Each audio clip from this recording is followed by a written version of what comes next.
épreuves me font douter de toi. Ta voix soutient mes pas. Et dans ma peine, je sens toujours tes bras qui me ramènent à toi. Oh.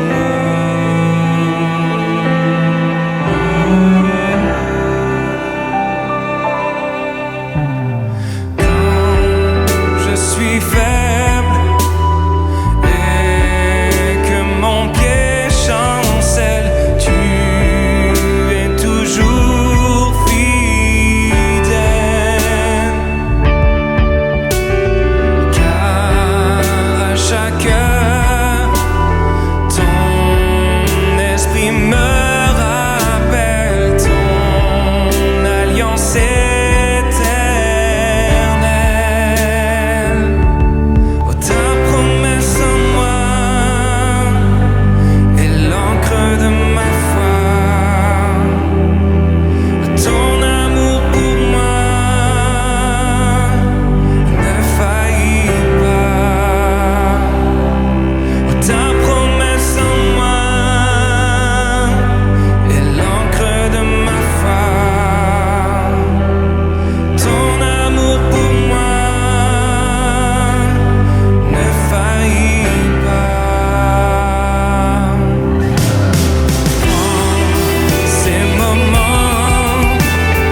chanterai gloire.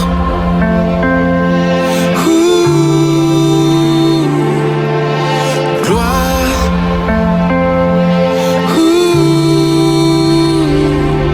Je viens t'offrir, Seigneur,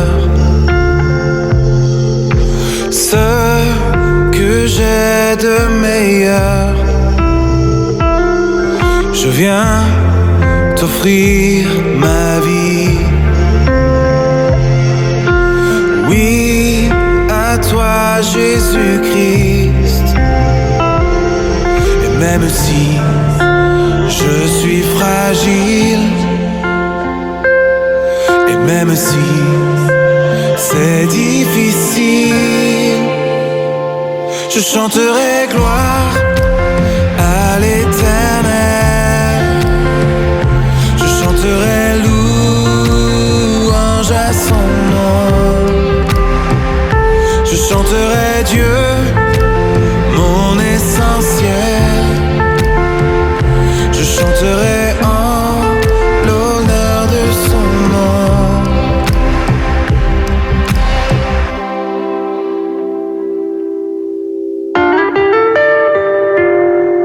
Je viens te dire, Seigneur, que tu es mon bonheur. Non, rien ne peut détruire notre bel avenir. Et même si je suis fragile, même si c'est difficile, je chanterai gloire à l'Éternel. Je chanterai louange à son nom. Je chanterai Dieu, mon essentiel. Je chanterai en l'honneur de son nom.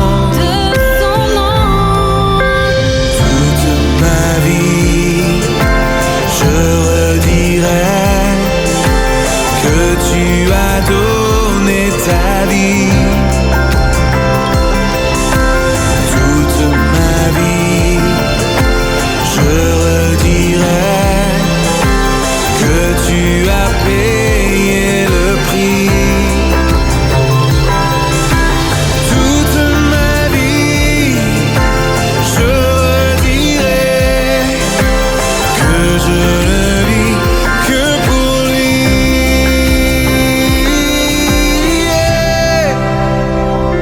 Je chanterai gloire.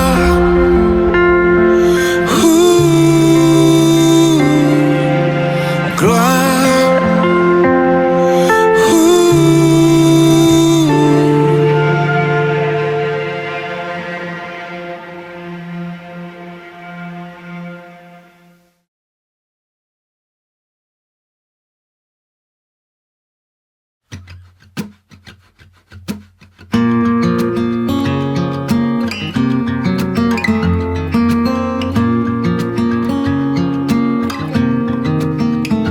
La voix du Seigneur m'appelle. Prends ta croix, viens et suis-moi. Je réponds, Sauveur fidèle, me voici, je suis à toi. Jusqu'au bout, je veux te suivre dans les bons, les mauvais jours. À toi pour mourir et vivre, à toi Jésus pour toujours.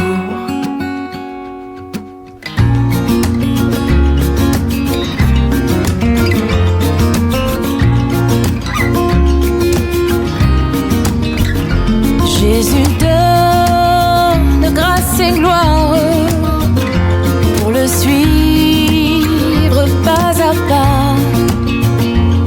Avec lui, joie et victoire, paix et bonheur, il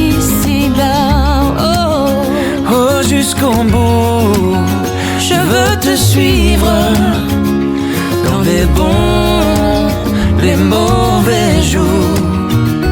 À toi pour mourir et vivre, à toi Jésus pour toujours.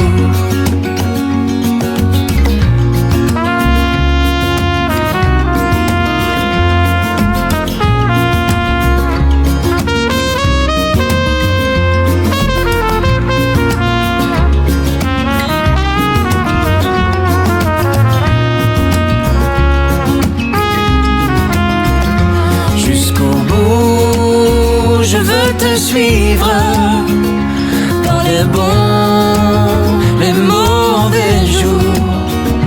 À toi pour mourir et vivre, à toi Jésus pour toujours. Jusqu'au bout, je veux te suivre dans les bons, les mauvais jours. À toi pour mourir et vivre, à toi Jésus pour toujours. Oui, à toi pour mourir et vivre, à toi Jésus pour toujours.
Salam, bonjour l'Église Fusion, je vous parle dimanche matin et c'est ça, aujourd'hui on est pris avec ça, mais pour votre bénéfice, je pense que je vais l'enlever.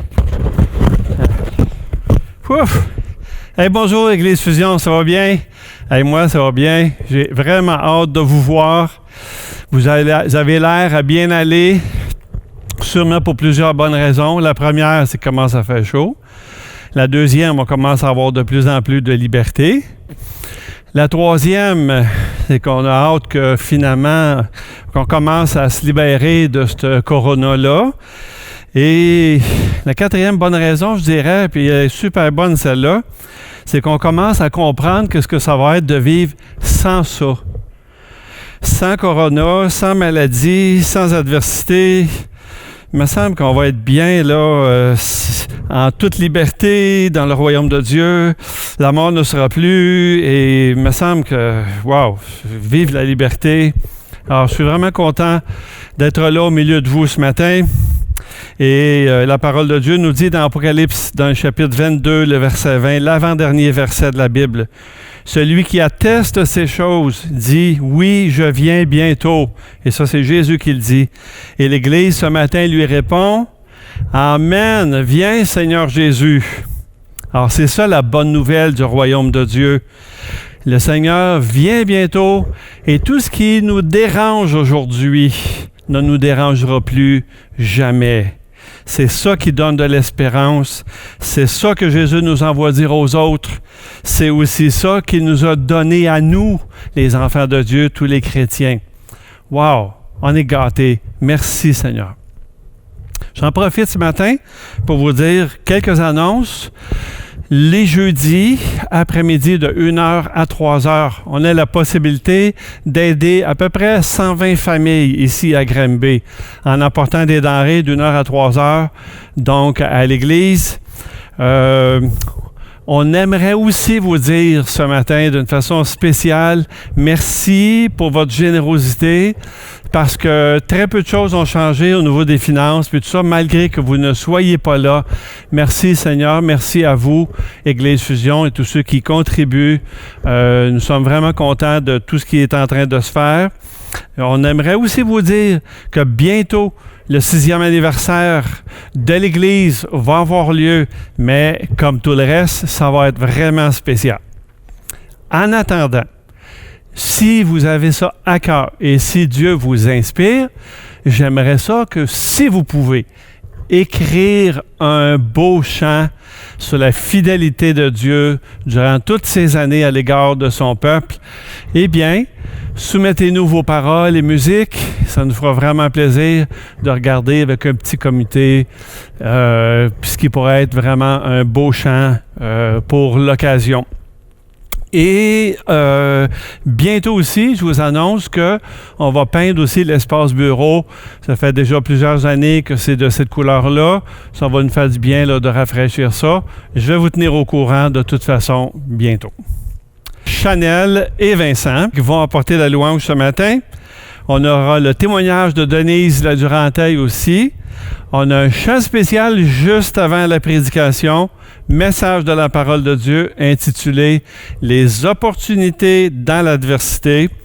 Après ça, on a un groupe Zoom avec des pasteurs. Je vous souhaite ce matin, bien-aimés de Dieu et de nous les serviteurs de l'Église, bonne célébration à tous. J'ai hâte de vous recevoir, de vous revoir, d'avoir l'occasion de vous donner un gros câlin. Mais en attendant, je vous en donne un virtuel. Et je vous dis aussi, bonne célébration. On entre maintenant dans notre 2e semaine de jeûne. Que Dieu puisse vous bénir et vous inspirer. Amen. Bon matin à tous. Sans plus attendre, dès le premier chant, je veux vous inviter à crier sur tous les toits. Seigneur Jésus, je suis à toi. Allons-y ensemble.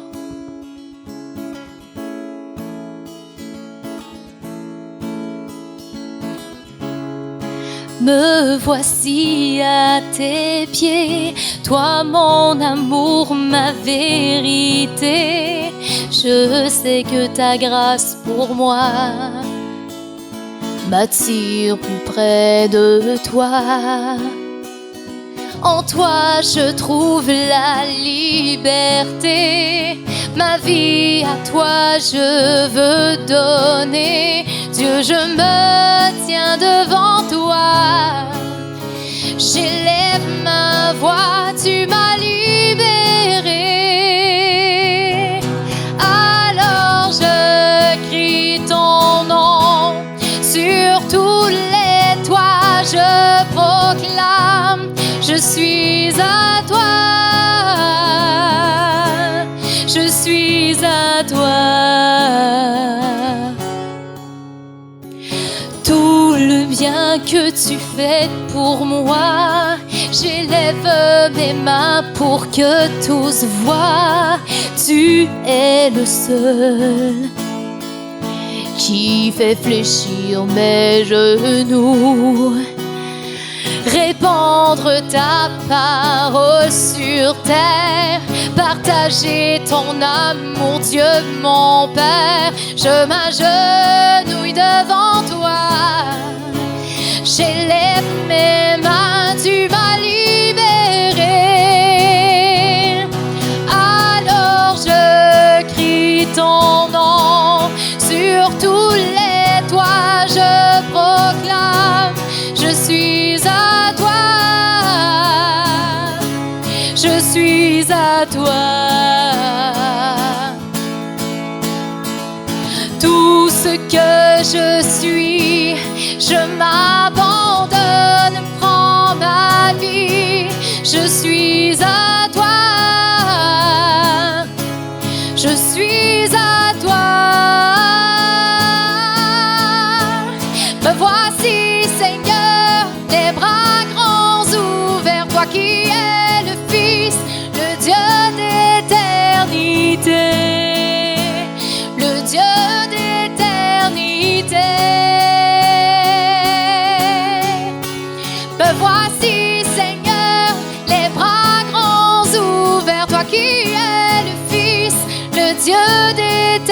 d'éternité, le Dieu d'éternité. Alors je crie ton nom, sur tous les toits je proclame, je suis à toi, je suis à toi. Tout ce que je suis, je m'abandonne, prends ma vie, je suis à toi, je suis à toi. Saint-Esprit, tu es le bienvenu, que ta présence vienne inonder ce lieu. Seigneur, nos cœurs soupirent après ta gloire. Oh, viens nous saisir par ta présence, oh Dieu.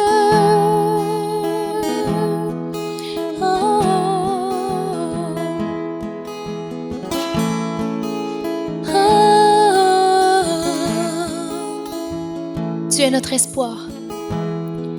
Tu es notre espoir. Rien n'a plus de valeur. Rien n'est aussi grand. Et rien n'est plus beau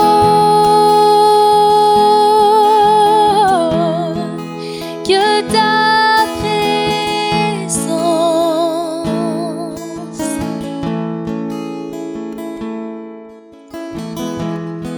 J'ai vu, j'ai goûté l'amour le plus doux. Mon cœur est enfin libre et ma honte disparaît.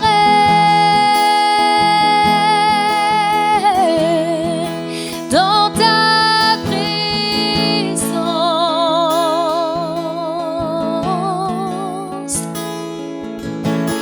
Saint-Esprit, tu es le bienvenu,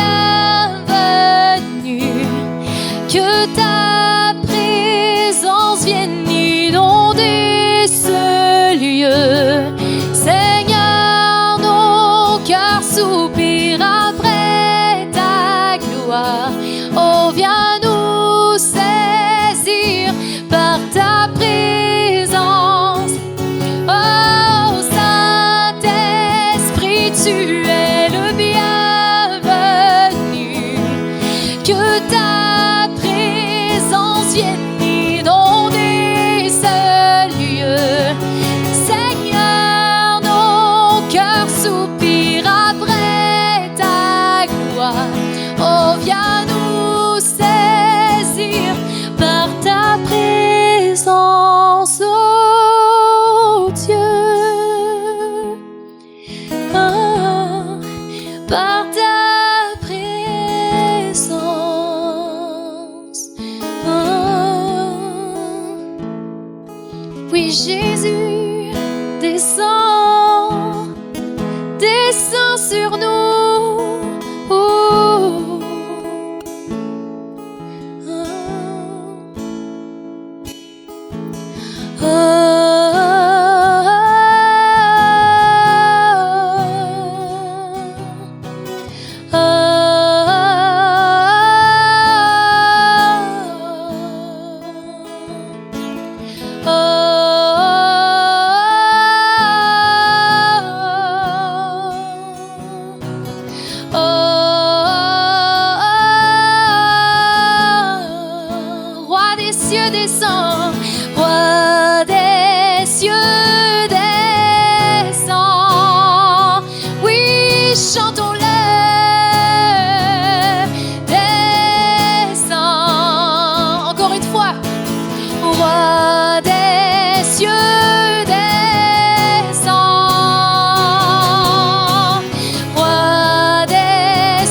n'a pas voulu des cieux sans nous.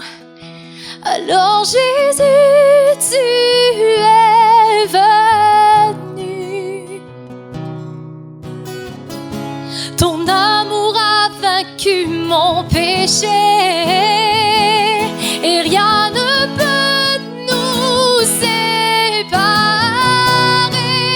Oh, ce nom est si glorieux, oh, ce nom est si glorieux, le nom de Jésus-Christ, mon roi.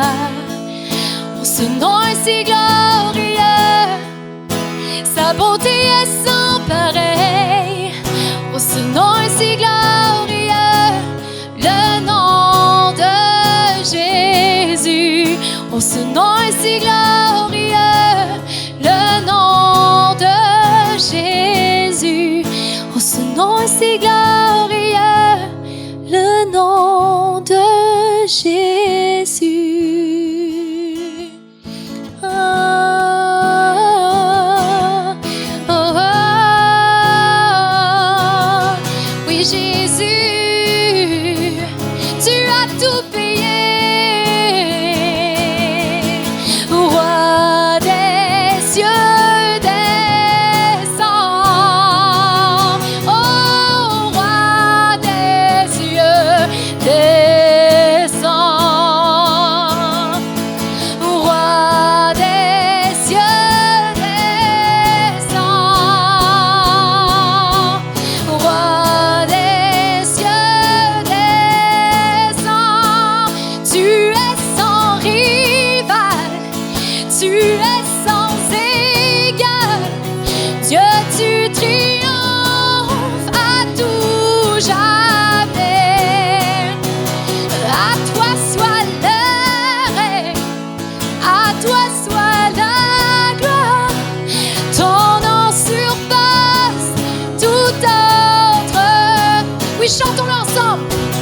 Tu es sans rival, tu es sans égal.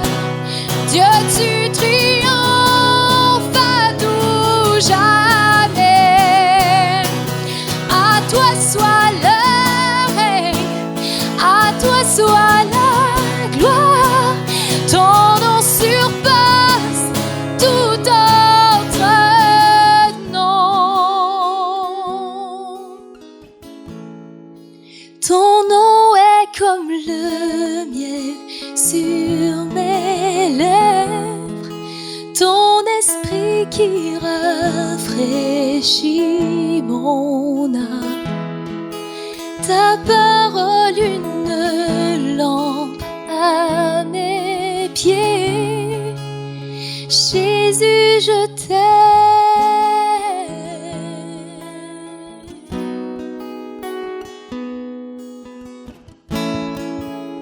Oh, Jésus, je t'aime.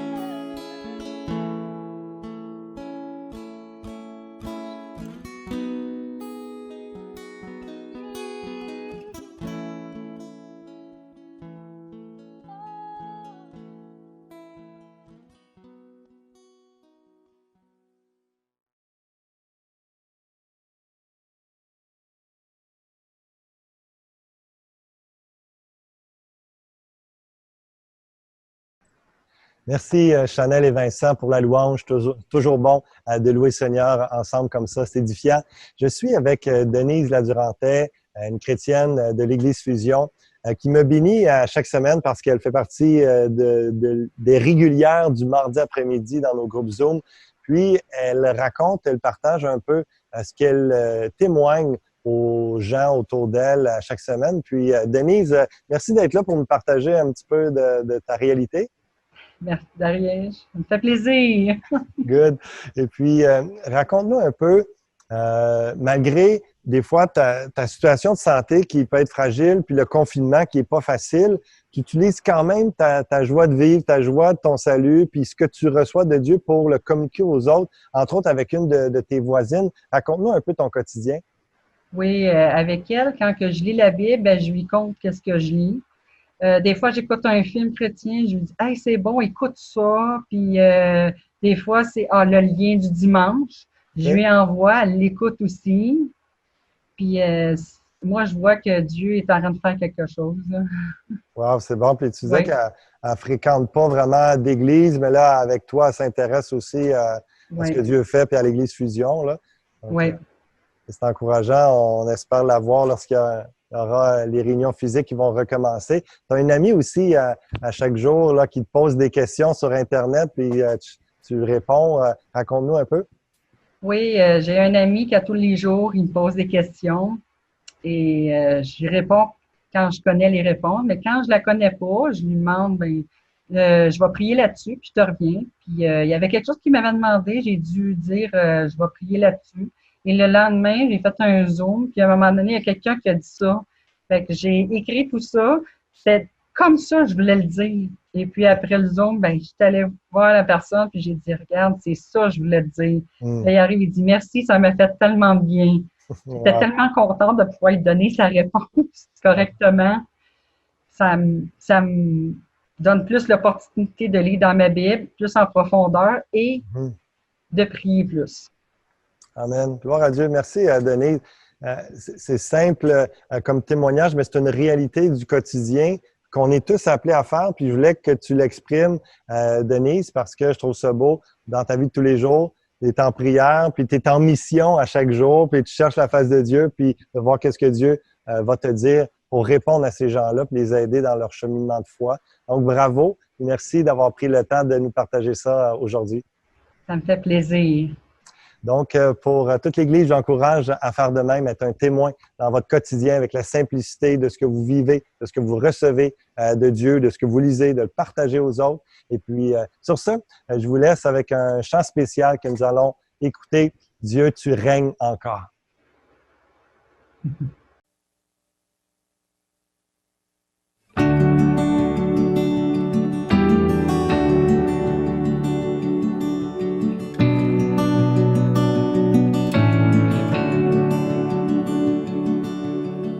J'espère encore en l'action de ta grâce.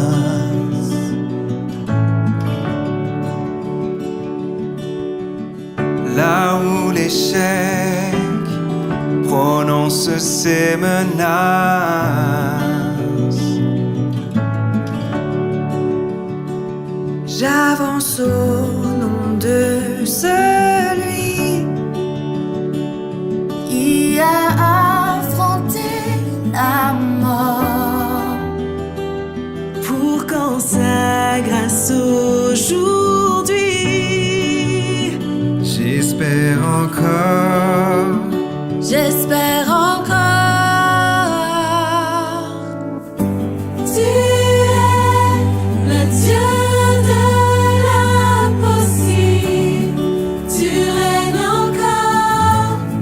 Tu règnes encore. Jésus, ton nom est infaillible. Tu règnes encore. Tu règnes encore.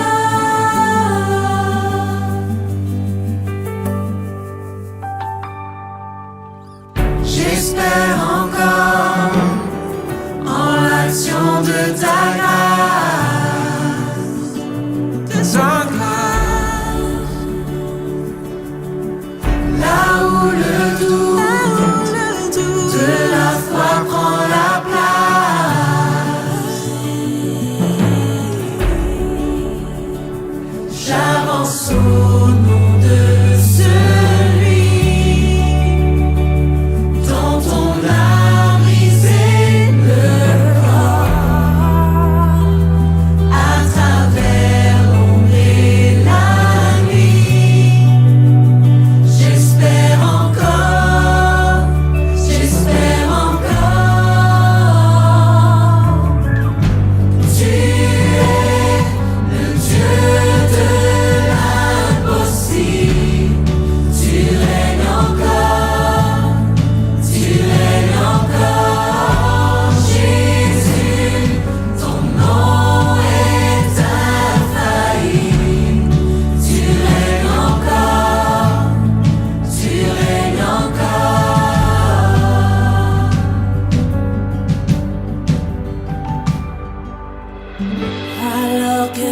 chant retentit pour ta gloire.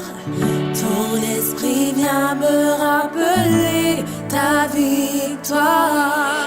Reconnaissant ta majesté, je déclare, tu règnes encore, tu règnes encore. Alors que ce chant retentit pour ta gloire, ton esprit vient me rappeler ta victoire. Reconnaissant ta majesté, je déclare, tu règnes encore, tu règnes encore.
Tu règnes encore.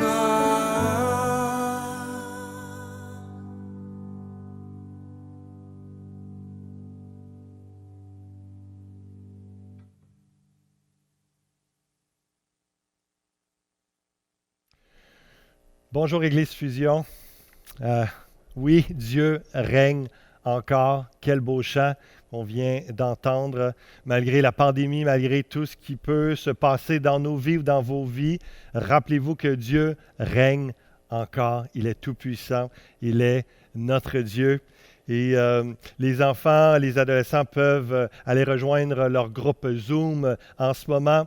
Si vous ne l'avez pas reçu, le lien, juste écrire à Fusion, Fusion à commercial-églisefusion.com ou à rlemire à commercial-églisefusion.com. C'est bénissant de voir que les bénévoles qui se mobilisent pour les enfants comme pour nos adolescents.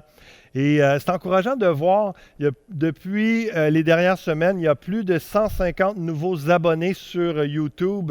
Ça, c'est des gens qui choisissent de suivre nos messages. Chaque message qui sont mis en ligne sur notre chaîne YouTube. Des gens qui cliquent sur la petite cloche. Si vous ne l'avez pas encore fait, vous pouvez le faire, vous abonner et même partager la réunion. 150 nouveaux abonnés environ, mais c'est aussi près de 1000 personnes dans les dernières semaines qui nous suivent, qui se sont connectés au message, à la réunion du dimanche matin dans les dernières semaines. Donc, gloire à Dieu pour ça. Continuez à partager, à écrire. Et c'est vraiment des gens d'un peu partout. Je veux saluer les gens qui nous écoutent, évidemment, de Granby, de Shefford, de Waterloo, de Saint-Joachim, de Bromont, des gens partout dans la région, Roxton Pound, Saint-Hyacinthe, Saint-Raymond-de-Portneuf, d'Olbeau, également de France et d'Afrique. Et si je n'ai pas nommé votre ville, et même si je l'ai nommé, faites juste une salutation dans les commentaires, soit en bas de l'écran en ce moment ou dans la zone clavardage. Si vous avez activé le chat, la zone clavardage. Écrivez d'où vous écoutez le message en ce moment, de quelle ville vous êtes, de quelle ville vous êtes en train d'écouter la prédication seul ou avec votre famille, qu'on puisse se saluer et se célébrer les uns les autres. On est content de vivre l'Église en ligne en ce moment. C'est des temps bénis et plusieurs personnes s'ajoutent à nous. Donc, prenez le temps d'écrire maintenant un commentaire et de quelle ville vous écoutez en ce moment particulièrement la réunion. Que Dieu puisse vous bénir puissamment ce matin encore et encore.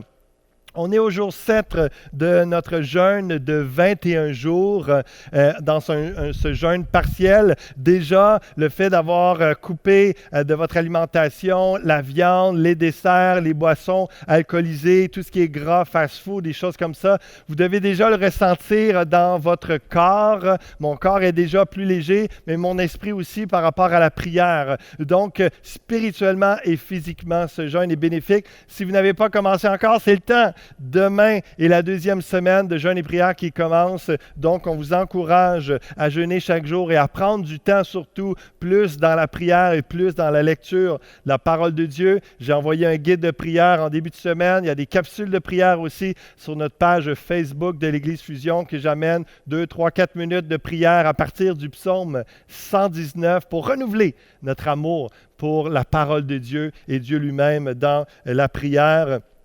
Donc, que Dieu puisse continuer à vous inspirer, vous bénir. Je vous encourage à vous joindre à nous dans le jeûne et la prière. Et on va avoir le 14 juin prochain notre célébration du 6e anniversaire de l'Église Fusion, comme Pasteur Raymond le dit en introduction. Et ce sera le 14 juin. On va avoir comme invité pour la louange le pasteur Stéphane Kéry et également comme invité pour la prédication, ça va être le pasteur Claude Hood de l'Église Nouvelle Vie. Il a réellement à cœur notre Église, il a à cœur la ville de Granby et il va nous apporter un message en ligne qui va être vraiment bénissant. Notez cette date et préparez vos cœurs. Ce sera la dernière journée de jeûne et prière et on va terminer ça en célébration. On va terminer ça en glorifiant Dieu, en célébrant Dieu pour ce qu'il a fait au milieu de nous dans les 6 dernières années. Et même au milieu de cette pandémie, dans ce déconfinement graduel, Dieu est en train de faire de belles et grandes choses. Il va continuer de le faire et on regarde ça ensemble particulièrement. Le titre de mon message ce matin, c'est « Les opportunités dans l'adversité ».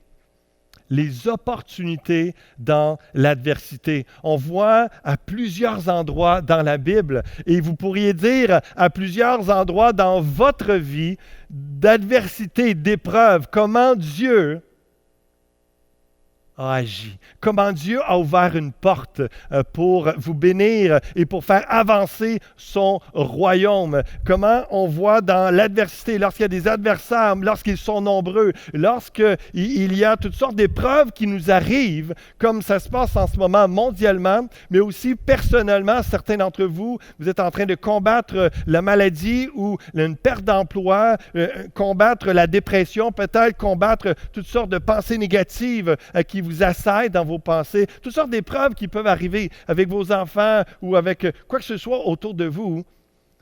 Mais je vous invite ce matin à lever les yeux vers le Seigneur et à regarder, alors que vous confiez en lui, à regarder aux opportunités que Dieu va vous emmener au travers de cette épreuve, parce que continuellement, on voit dans la parole de Dieu que Dieu donne des opportunités dans l'adversité. Et la pandémie amène des obstacles et des opportunités à tout niveau. Et j'ai reçu de mon épouse qui travaille comme secrétaire dans une école primaire, elle m'a envoyé une revue de presse sur les écoles, différents articles dans les journaux qui ont paru dernièrement sur les écoles et qui montrent comment, pour certains, la pandémie amène des obstacles et pour d'autres écoles également, oui, ils ont tous des obstacles, mais également, ils misent sur les opportunités que ça amène. Cette pandémie, cette réorganisation, le fait d'avoir des classes à moitié seulement pleines d'étudiants et toutes ces mesures de sécurité qu'ils doivent respecter.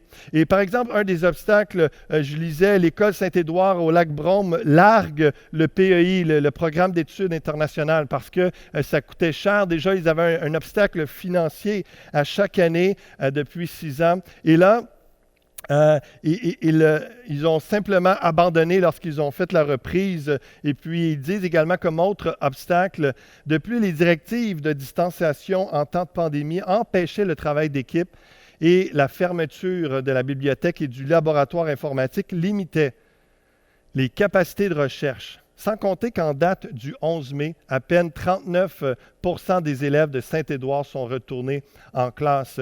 Donc, il y a toutes sortes d'obstacles qui arrivent, mais en même temps, dans les obstacles, il y a des opportunités. Par exemple, la plupart des écoles secondaires vont dire que la COVID nous a amenés au 21e siècle. Une enseignante disait comment, et d'autres aussi, comment ça les a forcés, cette réalité-là, pour rejoindre les élèves du secondaire à la maison. Ça les a forcés à développer la technologie et à faire avancer tout le côté de l'administration de l'école, qui est quelque chose d'archaïque, parfois très lourd. Et là, ça les a fait avancer pour s'approcher du 21e siècle. Et la petite école Notre-Dame de Lourdes à Saint-Armand a opté pour des cours à l'extérieur depuis le retour de ses élèves. Les 4 enseignants et leurs protégés passent 90% de leur temps à l'extérieur et les enfants adorent ça. Vous pouvez imaginer par le beau temps qui court. Et dans toute cette réalité, juste de pouvoir faire les classes à l'extérieur, des choses que probablement à cause du nombre d'élèves ne pouvaient pas faire avant, mais je pense ça va les inspirer, ça va les faire réaliser, mais les enfants en ce moment apprécient être à l'école, à l'extérieur en train d'apprendre. L'école de Sutton profite de la forêt pour lire et apprendre. Et c'est intéressant parce que lorsque je lisais ces différents articles-là et qu'il y a des points positifs, il y a des opportunités dans cette réalité-là, même s'il y a beaucoup de travail qui est fait derrière la scène. Et ça me faisait réfléchir comment que le changement amène le changement. Lorsqu'on est forcé à changer des choses, ça nous amène à peaufiner, à changer encore plus de choses, à emmener une créativité qui n'était peut-être pas là avant et ce que ça nous amène à l'amélioration de ce que l'on fait. Et laissez-moi vous dire que loin de moi la pensée de faire l'Église juste comme avant. Il y a trop de belles opportunités qui se présentent et la pandémie permet pas juste de répandre le virus, mais de répandre l'Évangile aussi, autrement, avec de nouvelles idées. Alors, on a juste à penser aux 1000 personnes qui nous suivent maintenant et ce n'est qu'un début. On prie que ces milliers de personnes puissent connaître, soient fortifiées dans leur foi et que plusieurs dizaines et dizaines et dizaines de personnes parmi elles puissent connaître Jésus-Christ. On entend souvent les cas confirmés de COVID à des endroits. Moi, j'ai hâte, frères et sœurs, d'entendre les premiers cas confirmés de salut au travers de nos réunions en ligne. C'est appelé à continuer ce ministère en ligne et j'ai hâte d'entendre des cas confirmé.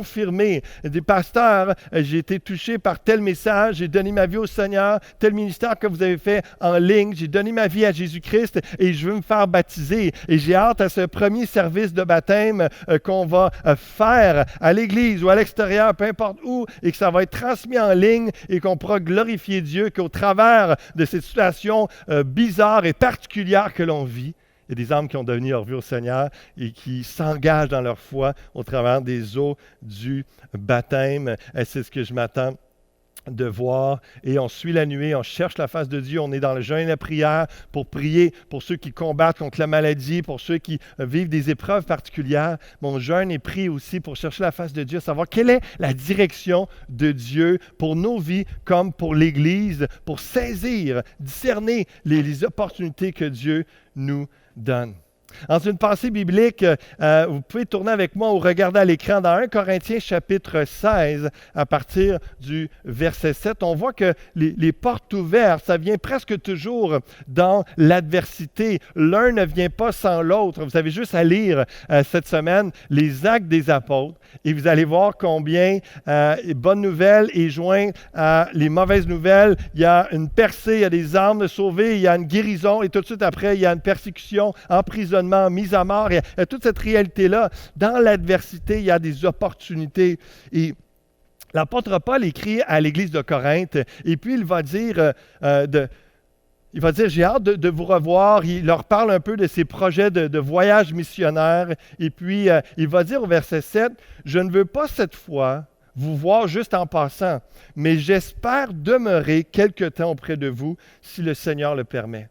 Je resterai néanmoins à Éphèse jusqu'à la Pentecôte, car une porte grande et d'un accès efficace m'est ouverte, et les adversaires sont nombreux.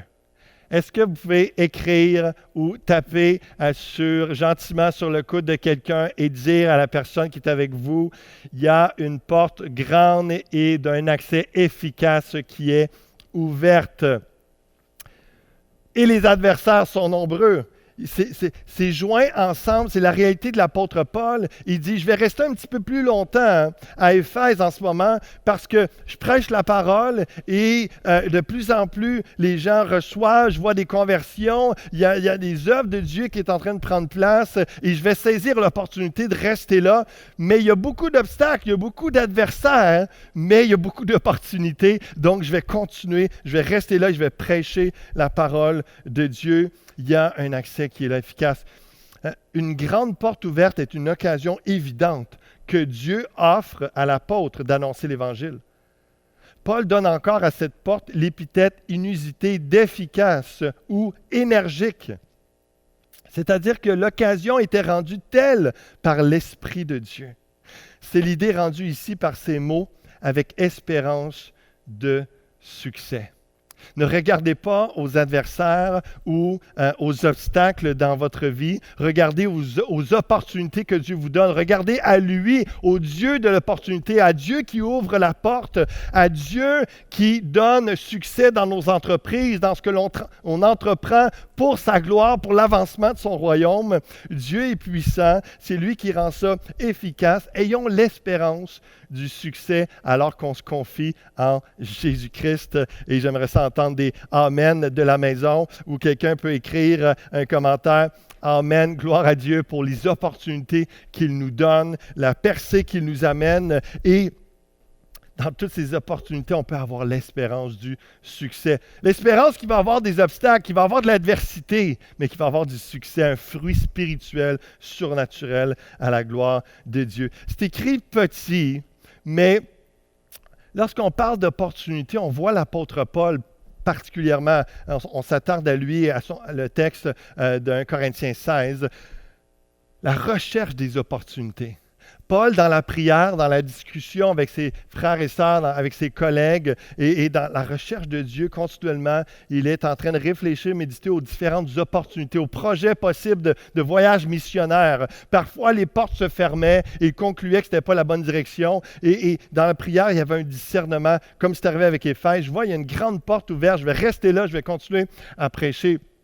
Et des fois, on a l'impression qu'on lit les actes des apôtres, on lit les textes des écrits de Paul, puis comme si tout est tout cuit dans le bec, c'est une révélation, un ange par-dessus un autre ange, par-dessus une vision, par-dessus une parole prophétique, tout est clair, tout est facile, etc. Et c'est faux, c'est juste une mauvaise lecture qu'on fait des Actes des Apôtres. Le livre des Actes des Apôtres a été écrit sur 30 ans et puis environ plein de choses, de miracles, des signes, des prodiges qui ont pris place, mais ce n'était pas à tous les jours, seulement à chaque semaine. Et donc, c'est vraiment d'être attentif. Mais regardez dans le discernement des opportunités, de la volonté de Dieu pour sa vie, l'apôtre Paul va utiliser toutes sortes d'expressions au-delà de « Dieu m'a dit ».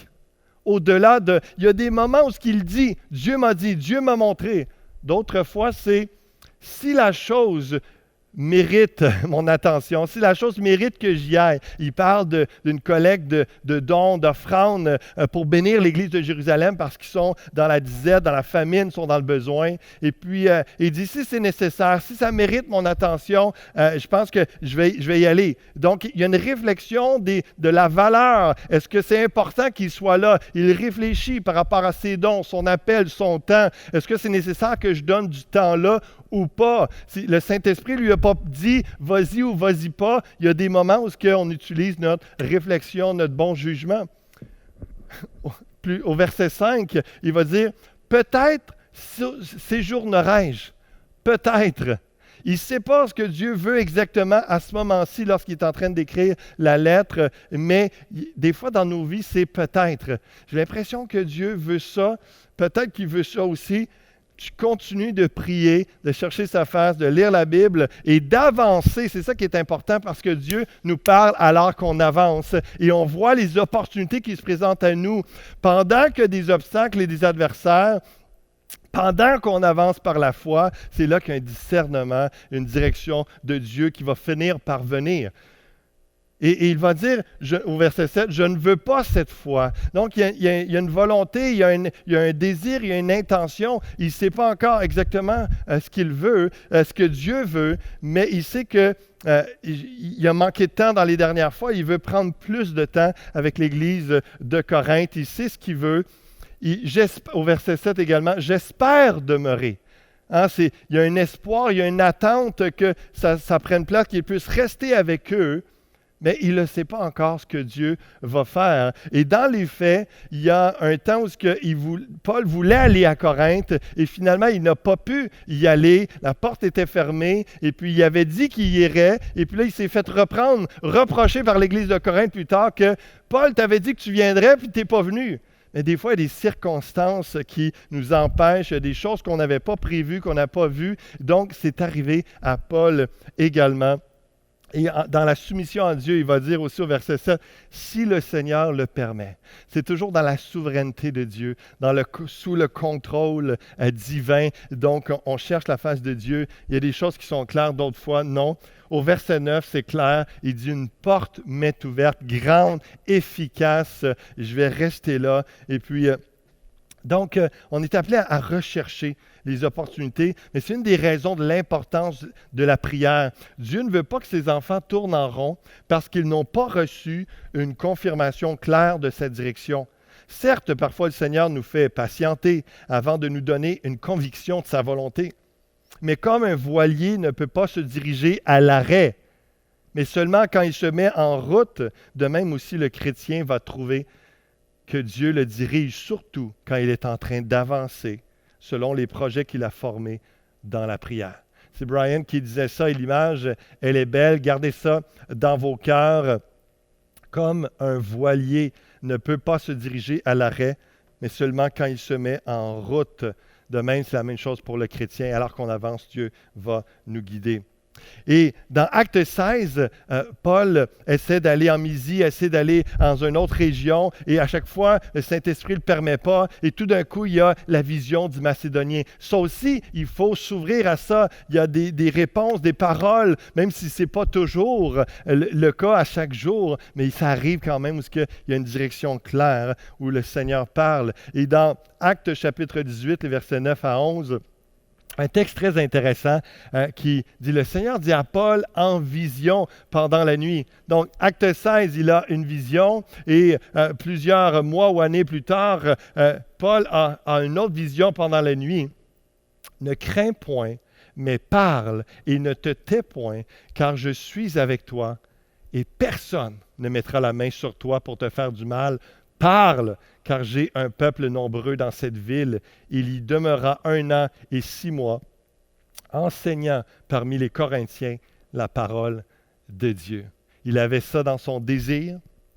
Dieu l'a permis et Dieu lui a parlé, reste là, parce qu'il y avait des menaces. Les versets précédents nous parlent comment Paul avait des menaces de mort sur sa vie, des menaces d'être emprisonné et tout ça. Et Paul ne craignait pas ces choses, mais il savait, est-ce que c'est plus efficace que j'aille ailleurs ou est-ce que ça va être plus ouvert? Et finalement, Dieu lui parle dans une vision, reste là, inquiète pas, ouvre la bouche, parle, prêche ma parole, je vais te protéger. Il y a un peuple nombreux, il y a plein de gens qui ont besoin d'entendre ce que tu as à dire. Et je crois qu'à Granby, je crois qu'au Québec, dans la francophonie, il y a énormément de gens qui ont besoin d'entendre la parole de Dieu. Et nous devons ne pas craindre, mais au contraire, rester là où nous sommes en train de chercher la face de Dieu et d'ouvrir notre bouche et de parler et de voir, de discerner les opportunités autour de nous pour répandre sa parole et le faire parler au nom du Seigneur.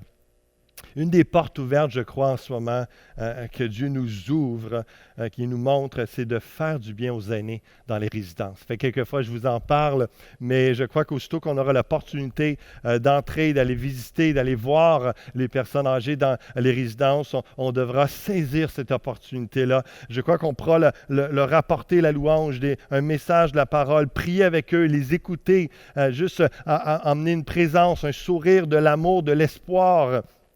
On pourrait leur proposer de leur apporter des DVD pour avoir peut-être dans leur salon public une réunion le dimanche matin, soit sur DVD ou s'ils ont le Wi-Fi, l'Internet, qui suivent nos réunions en ligne. Je crois qu'il y a une disposition de cœur que Dieu va permettre dans plusieurs résidences à Granby parce qu'ils vont voir notre cœur, ils vont voir notre impact dans la communauté, ce que nous voulons apporter. Et les gens, les aînés sont croyants, sont ouverts à la foi à Dieu pour la plupart. Donc, ça pourrait être fait librement. Ceux qui veulent, ils viennent dans tel endroit, à telle heure, il va y avoir une réunion et tout ça. Donc, je crois réellement qu'il peut y avoir quelque chose de beau. Mettez ça en prière, parce que moi, je vois en ce moment une opportunité à ce niveau-là. On a commencé à leur faire des cadeaux, avec des sacs cadeaux, avec une prière pour eux, des dessins que les enfants ont fait. Dans les dernières semaines, on a fait ça. Mais lorsqu'on pourra aller plus loin, je crois qu'il y aura une porte ouverte à cette dimension-là, à cette possibilité-là. Donc, mettons ça en prière, préparons-nous à répandre sa parole et ces aînés-là vont être bénis, encouragés, visiter nos aînés de l'Église aussi qui s'ennuient de l'Église, qui ont hâte de nous revoir. Mettez-les en prière, allez, appelez-les, prenez le temps cette semaine, la semaine prochaine d'aller les visiter. Vous savez, quelques-uns d'entre eux, c'est qui? Sinon, contactez-nous, on va vous montrer. À l'extérieur, vous savez maintenant qu'on peut aller les visiter, on peut aller les voir, on peut prendre du temps avec eux. Et donc, ça va faire un grand bien. On veut bénir nos aînés et ceux de la communauté, leur apporter l'Évangile et même apporter une formation technique pour eux et leurs enfants qui vont leur bénéficier s'ils veulent être en contact, leur apprendre à utiliser une tablette, par exemple.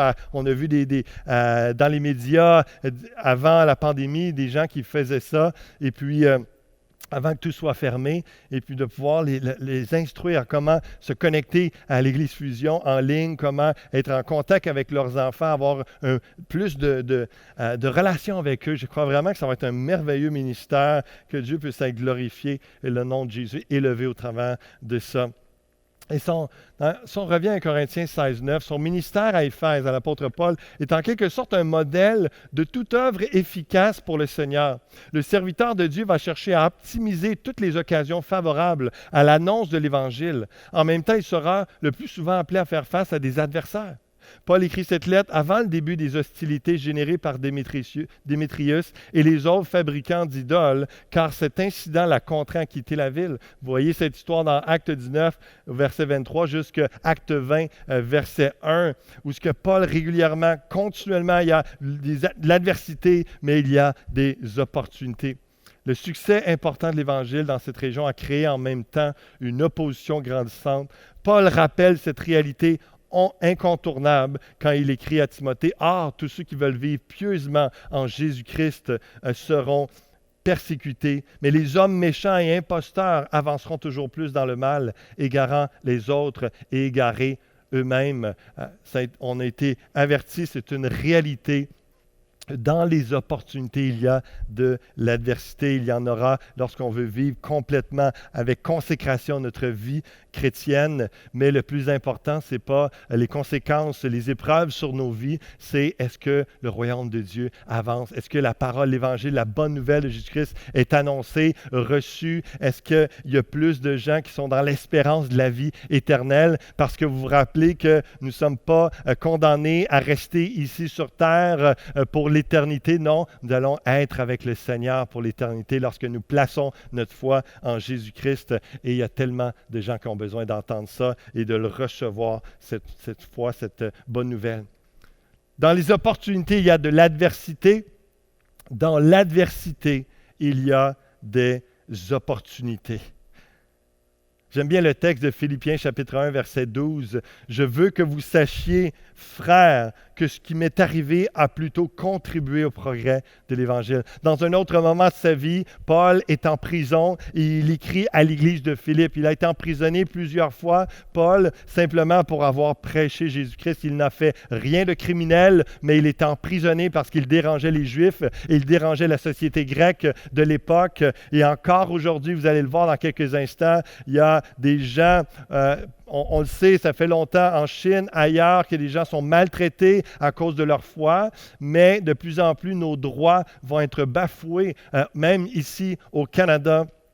Et nous devrons avoir les yeux sur Jésus-Christ et regarder à lui et à s'assurer que sa parole est prêchée, à voir les opportunités malgré les risques d'emprisonnement ou de punition de la société ou des autorités. Donc, il est en prison, puis il dit, frères et sœurs, je veux juste que vous le sachiez, laissez-vous encourager par le fait que ne soyez pas en peine du fait que je sois en prison, mais non, au contraire, il y a plus de monde qui a entendu l'Évangile. Je me réjouis parce que ça a contribué, mon emprisonnement a contribué au progrès de l'Évangile. En effet, dans tout le prétoire et partout ailleurs, donc parmi tous les gardes de la prison, nul n'ignore que c'est pour Christ, partout ailleurs, nul n'ignore que c'est pour Christ que je suis dans les liens. Et la plupart des frères dans le Seigneur, encouragés par mes liens, ont plus d'assurance pour annoncer sans crainte la parole. Je sais que c'est un non-sens pour nous en tant qu'humains de voir que la persécution, l'adversité, les épreuves amènent une percée spirituelle et plus d'évangélisation et d'âmes sauvées, mais on voit ça partout dans le Nouveau Testament. Plus ça chauffe, plus il y a de l'action, plus la parole est répandue, plus des gens sont touchés, plus des gens s'inquiètent, se posent des questions et cherchent la vérité, cherchent une dimension à leur vie, un sens à leur vie, l'éternité, et ils le reçoivent en Jésus-Christ seul. Si ce que l'on veut est le progrès de l'Évangile, faisons confiance à Dieu que les opportunités seront là malgré l'adversité, l'emprisonnement, le confinement, malgré le virus, la maladie ou la crise économique. Paul, ce qui est saisissant de voir, c'est qu'il ne dit pas hey, « S'il vous plaît, priez que je puisse sortir de prison le plus vite possible. J'ai tellement hâte de revenir chez nous. J'ai tellement hâte de retrouver mon confort. J'ai tellement hâte de manger tout ce que je veux et de faire ce que je veux. Je suis tanné d'être enchaîné à un Romain. Je veux pouvoir... » Non, sa préoccupation, c'est d'encourager les frères et sœurs, les rassurer, de dire hey, « Je me réjouis parce que ma situation a contribué à l'Évangile. » Peut-être qu'il y a une épreuve que vous vivez en ce moment, ou peut-être même une maladie, peut-être une perte d'emploi. Ça a l'air complètement négatif, ça a l'air inutile, ça a l'air juste éprouvant, vous ne comprenez pas. Mais je vous invite à cette perspective divine, comme Paul l'avait sur sa situation, de dire « Wow, ça contribue à l'Évangile. » C'est ce qui est important parmi tout, la dimension d'éternité. Ce n'est pas que Paul n'avait pas de compassion pour ceux qui souffraient ou pour sa propre situation. Et il va dire un peu plus tard, j'aimerais juste aller rejoindre le Seigneur tout de suite parce que ça, c'est le meilleur. Mais en même temps, il dit, pour le bien du monde qui ne connaissent pas Jésus-Christ encore, pour mes amis, mes frères et sœurs, ma famille, c'est mieux que je reste ici et que je continue l'œuvre de Dieu ici-bas.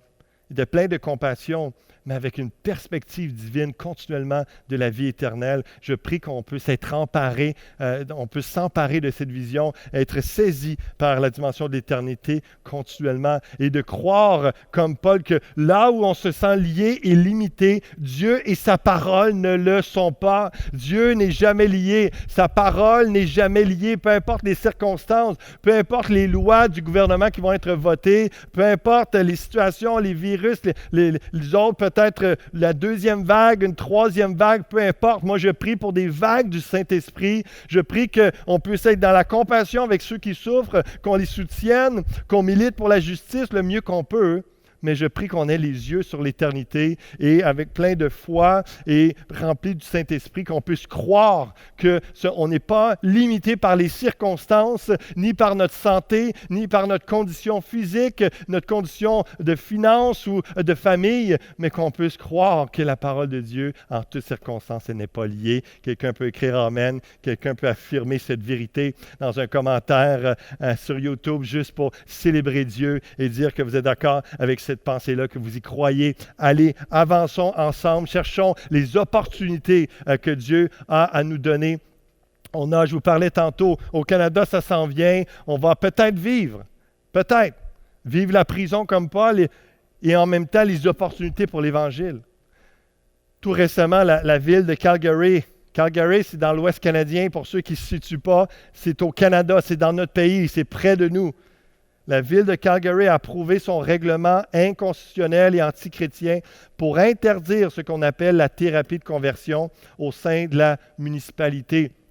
Ça veut dire que dans la ville de Calgary, si quelqu'un lutte avec des pensées homosexuelles, puis il n'est pas bien avec ça, ou qu'il y a eu un comportement homosexuel et qu'il n'est pas bien, et qu'il vient voir ses parents, ou qu'il vient voir un pasteur ou un chrétien, puis il dit, est-ce que tu peux m'aider à être straight, à marcher, à être hétérosexuel, puis je suis un homme, je voudrais avoir une attirance pour les femmes, je sais que c'est la volonté de Dieu, le mariage entre un homme et une femme. Quelqu'un te dit ça, il te tend la main, il te demande de l'aide. En Calgary, en ce moment, tu n'as pas le droit d'aider cette personne-là à cause de cet acte, ce règlement qui vient de se faire. Les militants LGBT étaient clairs, ils ne veulent pas d'exemption qui pourrait aider les gens à surmonter leur confusion, non désirée d'identité de genre ou leur attirance de même sexe. En plus d'être illégal pour les adultes, il est maintenant illégal pour les parents de Calgary d'obtenir une thérapie clinique ou des conseils pastoraux pour un enfant souffrant de confusion d'identité sexuelle ou d'attirance homosexuelle. Le maire de Calgary a dit on ne va pas empêcher quelqu'un d'aller parler à un pasteur, mais évidemment, s'il y a un effort qui est fait du pasteur, de l'Église, de la famille, pour l'aider, même si la personne est consentante, ce sera illégal de l'aider à retourner. Donc, c'est une autre façon, c'est politiquement correct de dire non, on n'empêchera pas les gens de parler au pasteur pour recevoir conseil, mais dans le fond, on ne pourra pas vraiment dire quelque chose, aider, en tout cas pour Calgary en ce moment.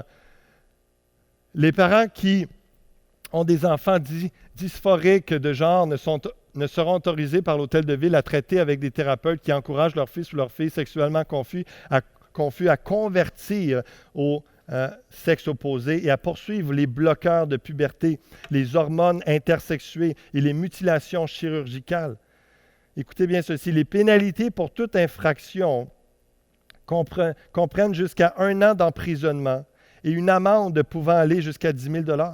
Cela s'applique à la fois aux entreprises et aux églises. Donc, un employeur non chrétien qui, pour X raison, veut aider ou bien n'est pas d'accord avec ça, il peut être emprisonné pour ça. Et évidemment, les églises, en outre, la définition de la thérapie de conversion est si globale qu'elle inclura la prédication biblique de la chair contre le péché des modes de vie homosexuels, transsexuels. Donc, ça, c'est la pensée. Il y a quelqu'un qui interprète ça de cette façon-là et c'est fort possible que ça aille dans ce sens-là, que l'enseignement chrétien et l'expression des croyances bibliques sont maintenant illégaux à Calgary. Donc, en ce moment, depuis le mois de mars, ce projet de loi-là est revenu sur la table et pendant que nos yeux sont tous sur la pandémie, il y a des gens qui militent, qui sont en train de réfléchir pour amener ça à l'ampleur, à l'ensemble du Canada et qu'on puisse penser, revenir à ça. Moi, je crois que ça reste vrai, même si la loi change. Là où on se sent lié et limité, Dieu et sa parole ne le sont pas. Peut-être dans les prochaines années, des pasteurs que vous connaissez ou des gens au Canada vont être emprisonnés à cause qu'ils auront dit, ils auront prêché sur le mariage entre un homme et une femme exclusivement, ou des choses comme ça, ou auront aidé quelqu'un. Mais je pense que ça va emmener l'Église en prière certainement et ça va faire en sorte qu'il y aura des opportunités de continuer à prêcher la parole de Dieu à des endroits ça n'aurait pas été fait autrement. C'est ce que Paul a vécu. Donc, je vous ramène. Là, il y a des opportunités que Dieu donne dans l'adversité. Et dans l'adversité, il y a des opportunités qui se présentent à nous. J'aimerais terminer avec vous emmener en prière et avec un dernier passage dans Colossiens chapitre 4 qui nous parle justement au verset 2, « Persévérer dans la prière ». Veillez-y avec action de grâce. Ça veut dire que continuellement dans la prière, tu amènes la louange, la reconnaissance. Et merci Seigneur pour telle chose, telle personne, telle situation. Merci Seigneur pour Pasteur David qui ose prêcher ta vérité. Ce matin, ils avaient le droit de dire Amen, le droit de dire merci. Merci pour les bons messages de Pasteur Serge et pour toute l'équipe pastorale, toute l'œuvre qui est faite. Vous avez le droit et c'est bon. Veillez-y avec action de grâce. Persévérez dans la prière. Priez en même temps pour nous, afin que Dieu nous ouvre une porte pour la parole, en sorte que je puisse annoncer le mystère de Christ pour lequel je suis dans les chaînes et le faire connaître comme je dois en parler. Conduisez-vous avec sagesse envers ceux du dehors et rachetez le temps. Vous allez voir une autre version de ce que veut dire acheter le temps dans quelques instants. Que votre parole soit toujours accompagnée de grâce et assaisonnée de sel, afin que vous sachiez comment il faut répondre à chacun.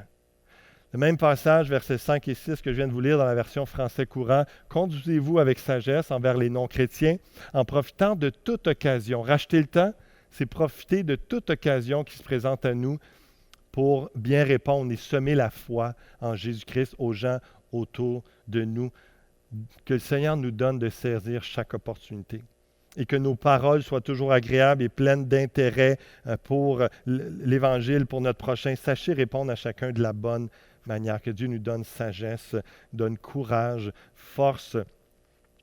Et comme Pasteur Serge l'a emmené dans son excellent message sur le contrôle divin avec l'histoire de Joseph, c'est tellement bon de se rappeler cette histoire, comment il a vécu toutes sortes d'épreuves, mais Dieu l'emmenait dans un raccourci vers l'accomplissement du rêve qu'il lui avait donné. Mais imaginons lorsqu'on est dans la vie de Joseph à tous les jours, pourquoi Seigneur, tu m'amènes dans un puits, pourquoi je suis rejeté par mes frères, pourquoi je suis vendu comme esclave, pourquoi après ça je suis en prison, pourquoi? Jusqu'à temps qu'il devienne bras droit de Pharaon, que la parole de Dieu, le plan de Dieu s'accomplisse. C'est vraiment... Et j'ai bien aimé lorsque Serge emmenait sur tout est une question de perspective. Dans sa conclusion, il nous amenait dans l'épreuve, dans ce que nous vivons en ce moment. Et je vous dis par rapport à la COVID-19, par rapport à des situations de santé, santé physique, santé financière, des réalités de couple, des réalités familiales que vous pouvez vivre, des réalités mentales aussi. Beaucoup luttent avec la santé mentale en ce moment, dépression, anxiété, tout ça. Il y a une perspective de ce que Dieu peut faire au travers de cette situation-là. Et même si ça nous semble juste mal, mauvais, inutile, Dieu est en train d'accomplir son plan et il est en train d'ouvrir des portes. Il y a des opportunités dans nos vies. Faisons confiance à Dieu. Dans une question de perspective dans l'adversité, comme je le partageais tantôt, je vois des opportunités auprès des résidences de personnes âgées. Aussi de leur apprendre la technologie pour être en contact avec leurs proches. Je vois une opportunité auprès de nos familles, nos relations en général pour répandre la parole de Dieu, faire des disciples de Jésus-Christ, comme on a entendu le témoignage de notre sœur Denise Ladurantais tantôt. Une opportunité en ce moment d'augmenter l'amour fraternel dans l'Église entre nous par nos groupes vie, nos groupes Zoom. On a le droit à 10 personnes rassemblées à l'extérieur. Maintenant, il n'y a plus de quantité de familles. Donc, vous pouvez faire vos groupes vie. Les groupes Zoom, peut-être, peuvent continuer en Zoom, mais d'autres vont dire hey, on se voit, on fait un feu de camp, on prie ensemble, on partage, on fait quelque chose ensemble. Donc, vous pouvez vous rassembler maintenant et juste augmenter l'amour fraternel, avoir plus de groupes vie qu'avant, plus de relations qu'avant. C'est des opportunités qu'on vit en ce moment. On a une sensibilisation accrue pour l'ensemble à cette dimension-là relationnelle.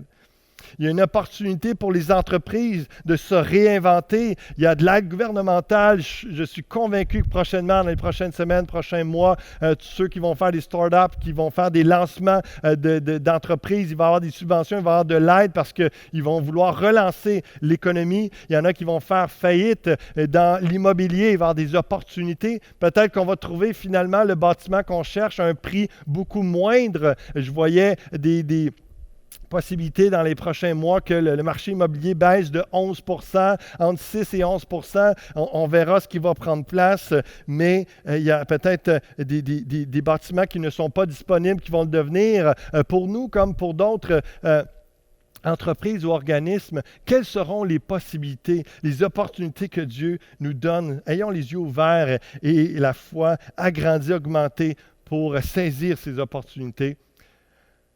Également, lorsque on pense à opportunité d'aider les gens déroutés à porter la paix de Christ dans leur anxiété. Je sais que notre sœur Marguerite, dans la résidence Soleil, c'est le soleil en Jésus-Christ dans la place avec son mari Émilien. Il témoigne, il partage. Les gens ont peur, les gens sont craintifs, sont isolés, se posent toutes sortes de questions.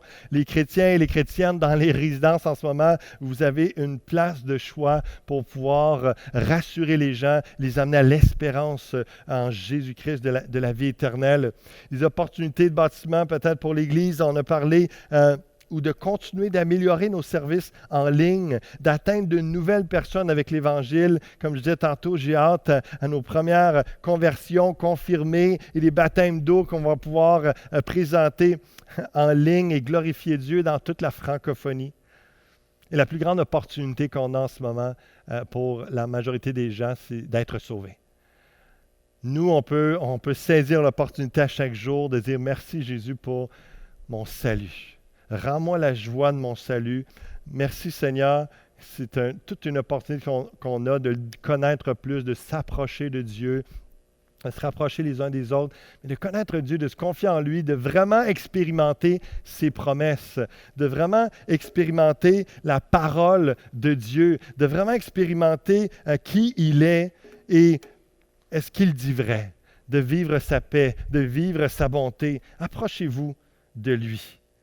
Et saisissez cette grande opportunité d'être sauvé. Si vous entendez ce message et que vous n'êtes pas encore sûr de votre salut, vous n'êtes pas sauvé, la Bible nous dit dans 2 Corinthiens chapitre 5, verset 21, et je vais prier avec vous dans quelques instants. Celui qui n'a point connu le péché en parlant de Jésus, qui était sans péché, il l'a fait devenir péché pour nous, afin que nous devenions en lui justice de Dieu. Par votre foi en Jésus-Christ, vous pouvez devenir juste. Et c'est simplement par le fait de votre foi, vous vous attachez, vous vous unissez à la justice de Christ et vous devenez juste parce que vous êtes en lui. Et ça, c'est glorieux parce qu'il nous a pardonné sur la croix de tous nos péchés. Il a payé tout ce qu'il devait payer. C'est simplement de reconnaître que Jésus-Christ est notre justice. Jésus-Christ est notre Sauveur et notre Seigneur. Et ceux qui êtes déjà justes en Jésus-Christ, déjà sauvés, je sais, élevez la voix. Élevez des louanges vers le Seigneur régulièrement. Merci Seigneur pour mon salut. Merci Jésus. Alléluia. Puisque nous travaillons avec Dieu, nous vous exhortons à ne pas recevoir la grâce de Dieu en vain, car il dit, « Au temps favorable, je t'ai exaucé, au jour du salut, je t'ai secouru. Voici maintenant le temps favorable. Voici maintenant le jour du salut. » Le salut est la plus grande opportunité en ce moment. On peut répandre sa parole, on peut croire en Jésus-Christ, avoir la concentration sur lui, focaliser sur lui. C'est lui qui donne un sens à nos vies, à la terre, à tout ce qui prend place, et tout ce qui a pris place, et tout ce qui prendra place. Alléluia. Jésus est le même hier, aujourd'hui et éternellement. Je vous invite réellement à ce qu'on prie ensemble. Et tout de suite après la prière, vous êtes invités à une rencontre Zoom. Ceux qui veulent échanger sur le message, qui veulent recevoir de la prière, partager des questionnements, des inquiétudes ou pour avoir un accompagnement spirituel par rapport à, vous voulez connaître Jésus davantage, vous voulez faire la prière de repentance et avoir un conseil d'un chrétien raffermi ou d'un pasteur, tout de suite après, dans les commentaires, soit dans le chat, le clavardage en haut de votre écran à droite, vous pouvez l'activer si ce n'est pas déjà fait, ou sinon en bas de l'écran, on va mettre le lien cette semaine dans quelques instants dans les deux endroits et vous pourrez rejoindre tout de suite dans les prochaines minutes un pasteur et un groupe de personnes et puis échanger et recevoir de la prière. Si vous avez besoin, je vous invite réellement à le faire. Prions ensemble. Seigneur, merci pour ta parole. Je prie que tu ouvres nos yeux, tu augmentes notre foi, tu ravives notre zèle pour toi, Seigneur Dieu, et que ce soit cet été, cet automne, dans les mois à venir, que nos yeux soient bien ouverts sur les opportunités. Seigneur, nous sommes tous éprouvés de différentes manières. Comme Paul disait, crainte au-dedans, lutte au-dehors. Seigneur, il y a toutes sortes de réalités dans toutes sortes de circonstances, mais nous voulons proclamer que ta parole n'est pas liée et que malgré que nous puissions être encore liés, limités, ou éprouver, Seigneur, ta parole donne ses preuves, elle, qu'elle sauve encore, qu'elle guérit encore, qu'elle transforme des cœurs, qu'elle délivre des âmes en ton nom, Jésus-Christ. Nous Nous plaçons notre foi en toi. Nous plaçons notre confiance en toi pour notre présent et notre avenir. Seigneur Dieu, nous remettons toutes nos vies, toutes nos entreprises, tous nos projets. Seigneur, de voir les opportunités au travers de l'adversité et que dans l'adversité, il y ait des opportunités, des portes grandes ouvertes pour répandre ta parole et que notre souci premier, au-delà de tout, soit qu'il y ait un progrès de l'Évangile, que ton royaume, ton règne avance, s'étende, règne de paix, de justice, d'amour. S'il y en a qui l'ont à cœur, juste déclarer cette prière. Jésus, je place ma foi en toi. Tu es ma justice. Toi seul es sans péché. Toi seul peux pardonner tous mes péchés. Merci de purifier toutes les fautes que j'ai faites dans le passé et même celles que je ferai dans le futur.